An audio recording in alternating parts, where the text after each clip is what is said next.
Well, I'm super excited about this Risk to Exist record. I mean, the three singles that came out so far are pretty fantastic. I've heard you guys talk about that you wanted a new sound on this, or something of a different sound, I guess, and I guess you've accomplished it. What is it that you were looking for? Well, thanks. First off, really glad you like it. I mean, we kind of, I think, first of all, we just wanted to get some more space in the music, because I think with our sort of past records, there tends to be, we'll all just sort of play at once, and it can sometimes just be almost this sort of cacophony or battle between us all sometimes. And I think we'd reached the point where we thought, let's get some more space just to capture the feel of us live. I think when we play live, you just get the kind of individual elements of the band, so you'll have, you just get more feel or sense of the feel of the group. So I think that was the initial thing, just to capture everything live as possible, and just to have more space in the music, so not everything is going on at once. So that was the kind of basic concept for it, and also to perhaps have a feeling that people could move to it or dance to it. So to slow it down, so there's a bit more of a groove to some of it, So that was the other thing as well, just to try something new in that way. I mean, you definitely get that from, especially that third single with Get High. I mean, that's a total dance track for you all. Yeah, thanks. Yeah, no, I think it is. Again, it's funny. A lot of it as well is quite instinctive. So a lot of them were written fairly, particularly that one. I remember just sort of, it kind of happened on the bass guitar, just picking it up, and then it kind of came. It felt like something that was familiar about it. At the same time, there's just a real directness, with that sort of riff. So it just felt good immediately, and I sent it around, and people were like, yeah, do this. So there was a lot of that with this record. There's a lot of very instinctive moments on it that hopefully come through. I love that one. I mean, it's such a, as they say, earworm right from the beginning. So, thanks, man. Yeah. Cheers. For what you guys usually go for, and you're known a lot for, the issues you tackle with your lyrics, how do you tie that to something like this? Because I know there's always the thing an artist says, if you're going to go after a heavy subject, the best way to accomplish it's with a really bright sound. But how do you guys really marry those two? Well, I think initially, because we thought about what we wanted to do musically, and in particularly last year, just all the stuff that was unfolding, politically, you couldn't help sort of be affected by it. And I think that we didn't really set out from the word go to have, say, a strong sort of political message, although politics are, sort of enters our songs just because we sing about the observations and what's going on around us. Mm-hmm.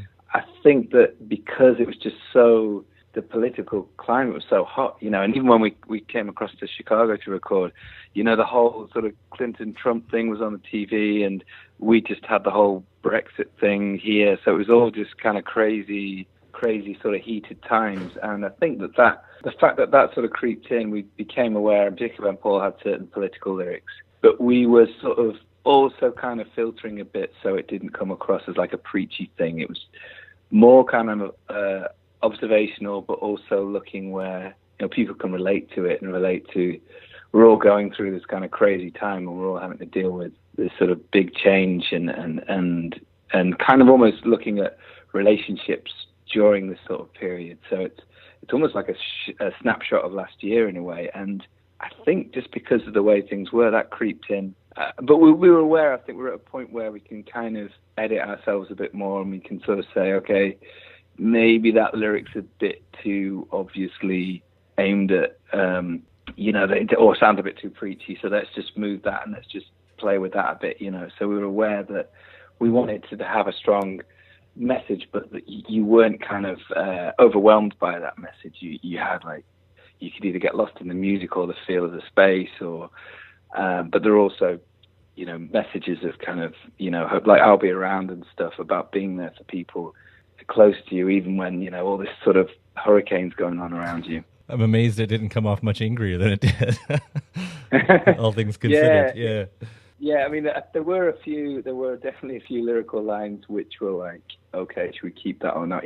So there was some that were almost naming names in a way that was like, yeah, I'm not sure this this is going to be that listenable, So yeah, we we found our way with it. I think we just about got the right balance. It felt like we did anyway. Has these? I mean, so they were written and recorded before either one of those things with Brexit and the U.S. elections.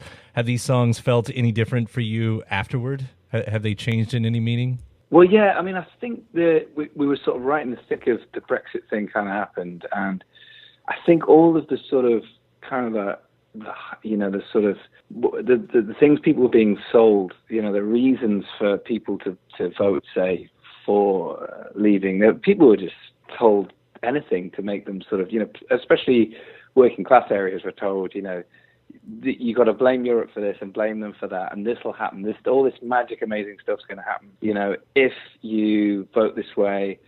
But you can also understand people's frustration with Europe because, at times there's people felt that it was bureaucratic or whatever. But I mean, all this sort of language was going on, and then there was people just saying, the people who wanted to stay in Europe they played a game where they were basically trying to scaremonger, and people reacted against that. So we're sort of constantly surrounded by that, and I think in a way, going into the studio and writing, you can kind of get away from it all. But I think now, when you listen to it, you realise that it does very much feel like last year, and even now there's still all this. It's just a mad time, and I think it feels very relevant, I suppose, to us because, and I think people who have heard it have said they can relate to it, and I think in the States particularly as well. I think you guys are going through all kinds of stuff, and it's like.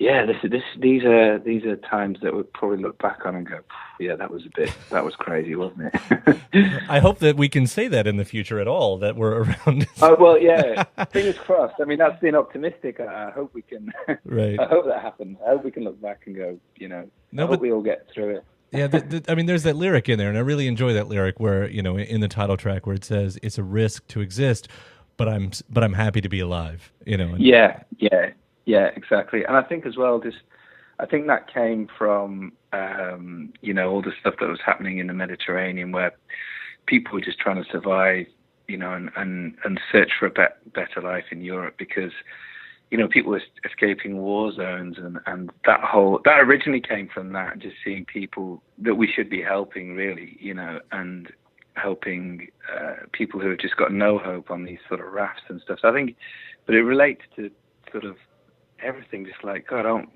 we lucky, really? And I think that whole thing of just glad to be around and just be, alive on this planet and not have the kind of fear that other people have to deal with, And you guys actually made the alternate video. It features a lot of that, right? Yeah. I think because the song was inspired by those events, and there's sort of a message of empathy in it. I think we thought, well, we should put if we believe in this, we should sort of try and raise a bit of money for it and actually do something towards it because it's inspired by it. So we decided, look, let's try and raise a bit more awareness of the MOAS and the people who run the boats that go out to pick people up out of the water and save lives. And so I think it was probably the first time we've done that. And even then there was this, this is a new step for us. So. It felt a little bit like, okay, this is something else, and it's a strange thing. But at the same time, we thought, well, I think people will get what we're trying to do, and I think that if we can do even just a little bit to help in some way, but the message there's a message of empathy throughout the record, just to sort of try and have understanding for one another. It's because we're in times where everyone's blaming one another for this, that, and the other, and you think, well. We could just do with a little bit more understanding, and I guess that's us being musicians. No, but I mean, you're the folks, you're the poets, you're the ones we turn to, when anything happens to the world. You're the reflectors. I mean, that's the way it's always been, long before rock and roll music even existed. It was always there. So I love what you guys are doing, and I'm really happy that you're saying it. And beyond that, again, even without the message, and I know the message is important, but even without the message, this is such a fun record to listen to. Like, I've really enjoyed it. Oh, thanks. That's really great to hear because, I think once you finish a record, I mean, we really enjoyed making it. And I think, for us as well, we enjoy coming across to the States. And I think just being in just a great studio, we're in Wilco's studio, and it's really open. And I think we just had a lot of fun in there. I mean, we turned up without any instruments, and they said, don't come with anything, just turn up. There's stuff here to play. It's going to be great. So we did, and I think we were there 45 minutes, and we'd already recorded the first song, like in the first take, and we were like, hang on a minute, this is crazy. Yeah. It's like, so there was that. We rehearsed ourselves up, so we were ready to go. I mean, not every song was like that, it's the third or fourth take, but it was just a really free way to make a record and without overlaying things. And I think, hopefully the fact that we had fun making it, that comes across.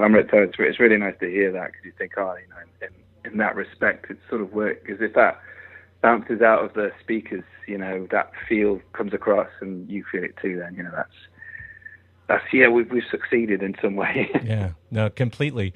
And yeah, for what it's worth, I mean, we're friends of Wilco. We're big fans of Wilco. And when I'd heard that you guys were doing it in the loft, I mean, that's I guess it seems like there's a kinship with the two bands, just where you guys came from and how you're perceived. It was a perfect spot, I would imagine, to put the two together. So yeah, no, definitely. And I think from Newcastle to Chicago, you can see there's parallels, and certainly with it was great, because we met Jeff Tweedy came in, and his son came in as well, so we hung out with them a bit.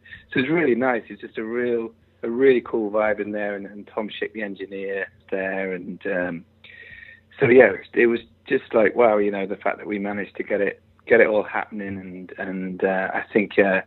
We had to sort of run it by Jeff. Is it cool to use your studio? And we got the thumbs up. So, and I think we've played a few festivals, over the years. We've seen them, and they're a great band. So it's quite an honor for us to play there. Well, Duncan, thank you so much for talking today. And again, congratulations on Risk to Exist. It's a fine record, sir. Thank you very much. That's great. Yeah, lovely to talk to you. And yeah, we'll see you around whenever you get over here. yeah, looking forward to it. All right. Thanks, man. Take care. Take care now. Bye. Bye.